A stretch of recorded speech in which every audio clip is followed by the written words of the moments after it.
Привет, ребятки! Как вы знаете, скоро Рождество будет.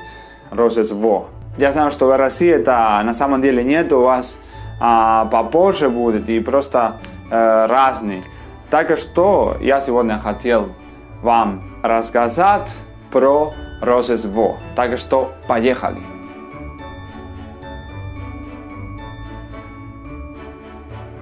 Во-первых, мы это делаем 24 и 25. Люди отдыхают, как обычно, никто не работает. И 24 это делается ужин для нас.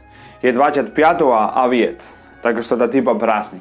Конечно, 25 это значит, 25 декабря это день, когда Христос родился.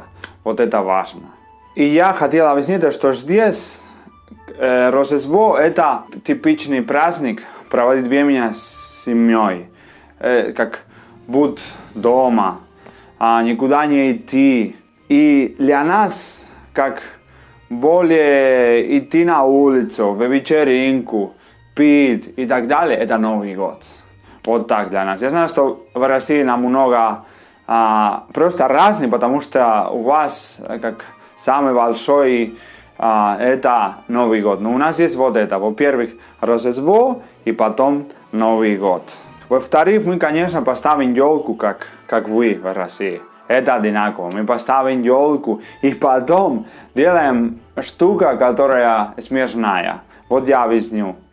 Здесь у каждого, много людей это делают, то, что я сейчас объясню. Дома мы сделаем типа репрезентацию, когда Христос родился. Вот поэтому это тоже важно, я сказал. Мы возьмем такие фигурки, поставим, не знаю, где-нибудь стул или так.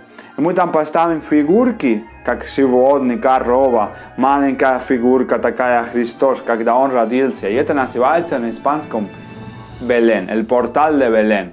Вот так, это я нигде не видел. Я знаю, что это здесь делается, и это такая интересная традиция. Вот, в-третьих, про еду. Мы, конечно, когда это не важно, если Рождество или Новый год, мы кушаем то, что обычно не кушаем, то, что дорого, например, морепродукты, рыбку хорошую, мясо хорошую и так далее. Но больше всего есть как типичные продукты, которые мы только кушаем, когда Рождество и Новый год. И вот такие есть больше, но самые известные это туррон и это полбороnes. Я объясню, это что такое, да? Вот, во-первых, туррон это типа, как это? Это с орехами делается. И делается типа как паста чуть-чуть. И получается два типа туррона. Мягкий туррон и твердый. Я больше люблю мягкий, но есть много кого любит вот мягкий, есть много кого любит твердый. И потом второй полбороnes, то, что я сказал, это тоже типа такая паста, которая получается типа печеньки, похоже. И потом там есть много вкусов. Например, вкуса лимона, шоколада, орехи и так далее. Вот так. Это, по-моему, самые известные продукты, которые мы сейчас кушаем.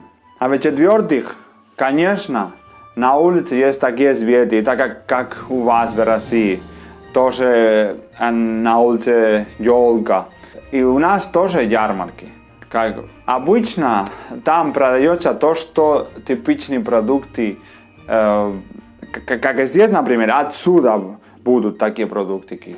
И это может быть овощи, может быть мясо, рыбку, может быть что-нибудь обычное, может быть тоже обычный напиток, как здесь, где я живу, на севере Испании, это чаколи называется тоже. И такие штуки, тоже фасоли отсюда. Здесь отличные фасоли. Здесь на севере Испании я их люблю. Последний пункт, про который я хочу сегодня говорить, это у нас нету, конечно, Дед Мороза, да? У нас есть два варианта здесь, в Испании. Первый вариант это Папа Ноэль. Это как из Америки, из Франции, тоже там как одинаковая такая идея, да? Это он придет к нам 24 ночью, он поставит там подарочки и так далее. И потом тоже есть у нас Los Reyes Magos. Это типа такой рассказ, такие три, они короли и так далее, да? И они тоже придет к нам, но нет, 24-го они придут 6 января ночью. Вот у нас такие два варианта. И вот все, ребята. Я на самом деле думаю, что это информативное и хорошее видео получилось, так что подписывайтесь на мой канал, поставьте лайк, и мы скоро увидимся. Пока-пока.